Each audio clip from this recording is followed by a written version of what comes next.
Hi hello friends, இன்றைக்கி நம்ம ஒரு மினி விலாக் தான் பார்க்க போகிறோம். அம்பத்தூர் சூரப்பேட்டில் இங்கே துபாய் வாட்டர் ஃபால்ஸ் பொருட்காட்சி தான் போட்டிருந்தாங்க. ஸோ நாங்கள் எங்கள் ஃபேமிலியோடவே போயிருந்தோம். அண்ட் ஊரில் இருந்துமே எங்கள் அத்தை பசங்க எல்லாருமே வந்திருந்தாங்க. அவங்களையும் கூட்டிகிட்டு தான் நாங்கள் போயிருந்தோம். உள்ளே என்ட்ரானோடனே செம்ம வைப்பான சாங்ஸ்லாம் போட்டிருந்தாங்க. அண்ட் ஃபோட்டோ எடுக்க நிறைய இந்த மாதிரி சீனரிஸ் இருந்தது. நாங்களுமே ஃபோட்டோ எடுத்துக்கிட்டு எல்லோரும் உள்ளே போக ஸ்டார்ட் ஆகிட்டோம். அண்ட் இங்கே என்ட்ரன்ஸ் ஃபீஸ் பார்த்தீங்கன்னா பெரியவங்களுக்கு 100 ருபீஸ், 10 வயசுக்கு கீழே இருக்கிறவங்களுக்கு ஃப்ரீ தான். இங்கே குழந்தைங்க பெரியவங்க விளையாடுற மாதிரி நிறைய கேம்ஸ்லாம் வச்சுருந்தாங்க. உள்ளே என்ட்ரான உடனே ஃபஸ்ட்டே வந்துட்டு இந்த கார் ரேசிங் தான் இருந்தது. அதுக்கு பக்கத்தில் ஸ்னோ வேர்ல்டு, டார்க் ஹவுஸ் அந்த மாதிரிலாம் இருந்தது. அண்ட் ஃபைனலாக இங்கே உள்ளே வந்தால் மெயின் கேம் சென்டரே இங்கே தான். என் அத்தை பொண்ணு ஸ்டார்ட் பண்ணிட்டேன், நான் இங்கே தான் போகணுன்னு சொல்லிட்டு ஜம்பிங் கேஸ்டரில் போய் ஃபஸ்ட்டு உட்கார வச்சோம். அடுத்து என் பிள்ளை மம்மி நானும் எங்கேயாவது போகணுன்னு சொல்லிட்டு இந்த குட்டி காரில் தான் அவனை உட்கார வச்சோம்.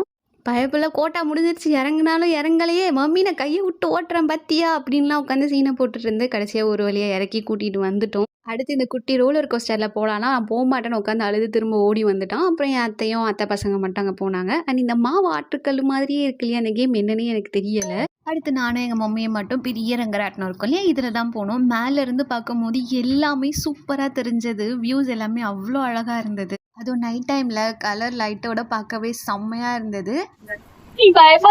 இப்படி தைரியப்படுத்திக்கிட்டு அந்த ஆட்டாங்காலில் இருக்கிற அந்த ரைடுக்கு தான் போனோம். அப்புறம் அங்கேருந்து சரி வெளியில் போவோம், கிளம்புவோம், டைம் ஆயிடுச்சு வீட்டுக்குன்னு போகும்போது அங்கேருந்து என் பிள்ளைக்கு கலர் கலராக பால் விளையாடுற மாதிரி கிட்ஸ் பால் இருந்தது. சரி அங்கே கொஞ்ச நேரம் அவனை விளையாட விட்டுட்டு அங்கேருந்து ஃபால்ஸை பார்க்க போயிட்டோம். நல்லா நைட்டில் கலர்ஃபுல்லாக கலர் லைட்டெல்லாம் போட்டு பார்க்கவே சூப்பராக இருந்தது. நிறைய குழந்தைங்க சின்ன பசங்க எல்லோரும் விளையாடிட்டு இருந்தாங்க. அதில் வந்ததுக்கு ஏதாவது வாங்கி சாப்பிட்ணும் அப்படின்னு சொல்லிட்டு நாங்களும் பஞ்சு மிட்டாயா இல்லை பாப்கார்னான்னு பார்த்துட்டு பாப்கார்ன் வாங்கி சாப்பிட்டு வீட்டுக்கு கிளம்பிட்டோம். See you next video. Bye.